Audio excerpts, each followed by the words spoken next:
Assalamualaikum warahmatullahi wabarakatuh. Di sini kita akan mempresentasikan hasil kerja kelompok kami yang beranggotakan dengan saya Zilda Briliani Arina Sabilahak dengan NIM 520025 dan saya Syarifatul Insaniyah dengan NIM 520051200028 yang akan menyampaikan mata kuliah Filsafat Islam dengan dosen pengampu Bapak Muhammad Syarif Khalili MPDI. Selamat menyaksikan. Tentang biografi dari Abu Muhammad bin Muhammad At-Tusi Al-Ghazali. Beliau adalah nama lengkap dari Imam Al-Ghazali yang bertempat lahir di Kutaran di suatu tempat kira-kira 10 mil dari Naisabur, Persia. Tempat lahirnya pada tahun 450 Hijriah, wafatnya di negeri kelahiran tersebut pada tahun 505 Hijriah. Di masa hidupnya, Al-Ghazali dikenal sebagai seorang ahli ketuhanan dan seorang filsuf besar di dunia.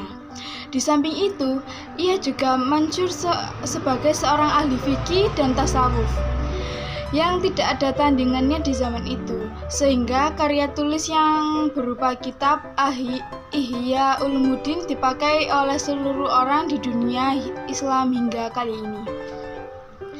Ayahnya tergolong orang yang saleh dan hidup secara sederhana.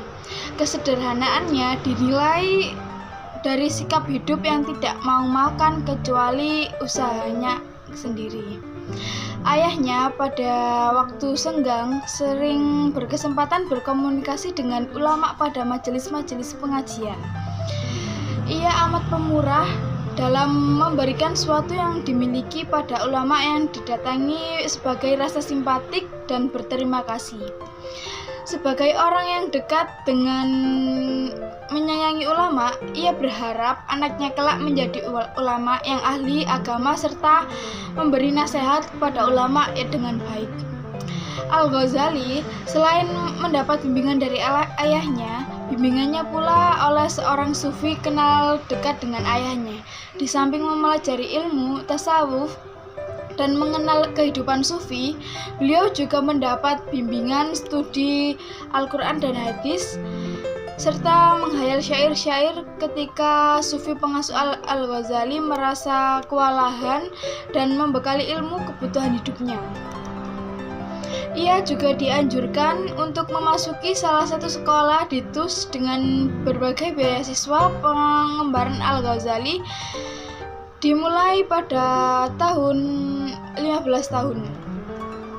Pada usia ini, beliau pergi ke Jurjan untuk berguru pada Abu Nasr al-Ismail pada usia 19 sampai 20 tahun. Al-Ghazali pergi ke Nasibur untuk berguru pada Al-Juwaini hingga ia berusia 28 tahun. Selama di madrasah Nisabur ini, Al-Ghazali mempelajari teknologi hukum dan filsafat. Sepeninggalan Al-Jawani, Al-Ghazali pergi ke kota Muakhazakasar yang ketika itu ia menjadi gudang para sarjana. Disinilah beliau berjumpa dengan Nizam al-Mulk. Kehadiran Al-Ghazali disambut baik oleh Wasni ini dan sudah bisa disepakati bahwa oleh karena kedalaman ilmunya, semua peserta mengakui kehebatan dan keunggulannya. Dengan demikian, jadilah Al-Ghazali imam di wilayah Kusuran ketika itu. Beliau tinggal di kota Muakhazar ini hingga berumur 34 tahun. Melihat kepekaraan Al-Ghazali dalam bidang fikih, teknologi, dan filsafat, maka Wasir Nizam al-Mulk mengangkat menjadi guru besar dari teknologi dan rektor di Madrasah Nizamiyah di Baghdad yang telah didirikan pada tahun 1065. Perdagangan itu terjadi pada 408 484 Juli atau pada tahun 1091. Jadi saat menjadi guru besar Profesor Al-Ghazali saat berumur 34 tahun. Berikut saya akan menjelaskan dan apa saja yang beliau karyakan. Karya-karya Imam Al-Ghazali. Karya Al-Ghazali diperkirakan mencapai 300 buah. Namun di sini hanya sebagian yang dapat disebutkan, di mana diantaranya adalah yang pertama, Masakik Al-Faslah adalah tujuan-tujuan para filsuf sebagai karangannya yang pertama dan berisi masalah-masalah filsafat. Yang kedua yakni Tasawuf al-Falasifah, yaitu kekacauan pikiran pada filsuf. Buku ini dikarang sewaktu beliau berada di Baghdad tatkala jiwanya dilenggan keraguan. Dalam buku ini Al-Ghazali mengancam filsafat dan para filsuf dengan keras. Yang ketiga yakni Mi'ral al-Ilm, yakni kriteria-kriteria ilmu. Yang keempat yakni Ihya Ulum al-Udin, atau menghidupkan kembali ilmu-ilmu agama. Dalam buku ini merupakan karyanya terbesar yang dikarang selama beberapa tahun dalam keadaan berpindah-pindah antara Damaskus, Yerusalem, Hijaz, dan Tus yang berisi paduan antar fikih, tasawuf, dan filsafat.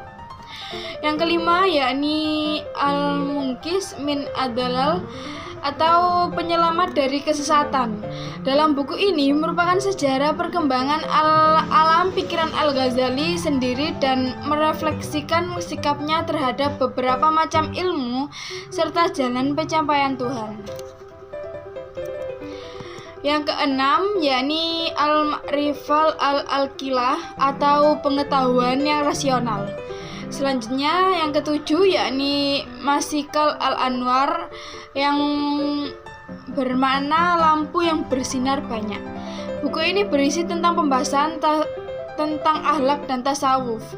Yang kedelapan yakni Minhaj Al-Abidin, yang bermakna jalan mengabdi diri kepada Tuhan.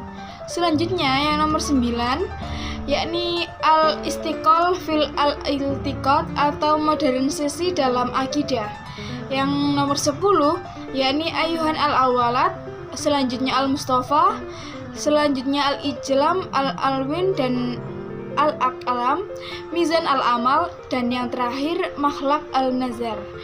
Dan itulah karya-karya beliau yang sampai saat ini masih dipakai umat Islam di seluruh dunia. Menjelaskan tentang pandangan Imam Al-Ghazali tentang filsafat. Imam Al-Ghazali adalah seorang tokoh yang juga banyak menulis mengenai filsafat, sebagaimana yang beliau tulis dalam bukunya Tahafut al-Falsafah sebagai salah satu buku yang mengkritik keras terhadap pemikiran para filsuf yang dianggap menggoyahkan sendi-sendi keimanan. Namun di sisi lain beliau menulis buku Maqasid al-Falsafah, yang mana beliau mengemukakan kaidah filsafat untuk menguraikan persoalan yang berkaitan dengan logika, teologi, dan metafisika. Pada prinsipnya, Al-Ghazali tidaklah bertujuan menghancurkan filsafat dalam pengertian yang sebenarnya, bukan dalam pengertian awam. Bahkan, beliau adalah seorang yang mendalaminya dan berfilsafat. Dari konteks tersebut terlihat bahwa Al-Ghazali sama sekali tidak bertujuan menyerang filsafat dengan arti filsafat, tetapi tujuannya hanyalah menjelaskan kesalahan pendapat para filsuf, dan dalam tentunya ditujukan kepada Al-Farabi dan Ibnu Sina. Kritik terhadap para filsuf yang dilakukan Al-Ghazali didasarkan pada alasan berikut. Pertama, yaitu Al-Ghazali tidak memulai serangannya terhadap filsafat kecuali setelah mempelajari dan memahaminya dengan baik, sampai-sampai ia layak disebut sebagai salah satu filsuf itu sendiri. Hal ini konsisten dengan pernyataannya dalam Al-Munqidh, yaitu orang yang tidak menguasai suatu ilmu secara penuh tidak akan bisa membongkar kebobrokan ilmu tersebut. Sebagai bukti penguasaan Al-Ghazali terhadap filsafat adalah buku Maqasid al-Falsafah, atau maksud-maksud para filsuf, yang oleh yang oleh Al-Ghazali dimaksudkan sebagai pengantar terhadap tahafut. Di samping buku-buku yang lain, kedua yaitu beliau mengetahui benar medan yang dihadapinya. Beliau tidak menyerang filsafat sebagai satu kesatuan utuh, tetapi hanya metafisika yang menurutnya bisa membahayakan Islam. Musuh Al-Ghazali yang lain adalah aliran kebatinan. Untuk menghadapi mereka, Al-Ghazali menulis lebih dari satu kitab, diantaranya adalah Fadhaih al-Batiniyah atau keburukan-keburukan aliran kebatinan dan Mawahim al-Batiniyah, yaitu prasangka-prasangka kebatinian. Aliran ini lebih berbahaya daripada filsafat karena mereka sebagaimana disitir Al-Ghazali dan Ibnu Jauzi menggunakan Islam sebagai kedok, padahal keyakinan dan perilaku mereka yang sebenarnya bertentangan dengan ajaran-ajaran Islam. Kalau filsafat hanya berada di menara gading dan bersifat elitis, aliran kebatinan bisa merasuki masyarakat luas dalam berbagai bentuk sesuai yang dirasukinya. Tuhan, kehendak tertinggi dan objek cinta tertinggi. Ideal bagi diri manusia dipahami Al-Ghazali sebagai realitas akhir yang benar-benar mandiri. Tuhan ada dengan sendirinya dan bebas dari segala sifat antropomorfistik. Tuhan sadar dan memiliki kesadaran dengan sendirinya, dan kesadarannya meliputi pengetahuan terperinci dengan segala sesuatu yang menjadi atau bisa menjadi. Tuhan bukanlah sebuah substansi, juga tidak substansi dalam diri Tuhan. Dia adalah satu-satunya sebab sejati. Hubungan antara Tuhan dengan alam semesta dipahami Al-Ghazali sebagai hubungan identitas sejati, tetapi dengan perbedaan nyata. Dunia materi berasal dari Tuhan seperti mengalirnya sungai. Penciptaan disertai objek dan tujuan yang pasti. Maksud yang mendasarinya adalah pengetahuan Tuhan dan cinta Tuhan. Karenanya, Al-Ghazali meyakini kausalitas imanen. Dalam eksistensi fenomena, cara atau sebab sangat diperlukan, tetapi akhirnya hanya Tuhanlah satu-satunya sebab sejati bagi segala akibat. Selain Tuhan, sama sekali tak ada ataupun wujud yang memiliki perbuatan. Dunia dan segala peristiwa di dunia dipandang sebagai mukjizat abadi. Semua objek di dunia bukan saja telah diciptakan oleh Tuhan, tetapi dari waktu ke waktu selama objek-objek itu ada, semuanya diciptakan atau dipertuhankan eksistensinya melalui perbuatan pribadi Tuhan secara langsung. Maka Tuhan menciptakan segalanya dalam suatu rangkaian tanpa akhir dengan cepat, dan Dia menciptakan setiap kondisi dan situasi baru yang dibutuhkan oleh perubahan-perubahan di dunia ini. Andaikan Tuhan menghentikan aktivitasnya mencipta, dunia serentak akan lenyap eksistensinya. Dalam realitas tidak ada sesuatu pun seperti alam. Esensi benda sesungguhnya ada dalam wujud tertinggi, sebab akibat adalah ciptaan langsung Tuhan dan perbuatannya. Keterkaitan wajib hanya bisa dipahami sebagai sesuatu bergantung kepada kehendak Tuhan. Tuhan berkehendak bahwa kita, diri-diri yang terbatas ini, mesti membahayakan sebuah hubungan antara dua peristiwa. Di luar ini, kausalitas tidak berarti. Sekian presentasi dari kelompok kami. Kurang lebihnya mohon maaf yang sebesar-besarnya apabila terdapat salah kata dan kekurangan. Terima kasih sudah menonton, semoga bermanfaat. Wassalamualaikum warahmatullahi wabarakatuh.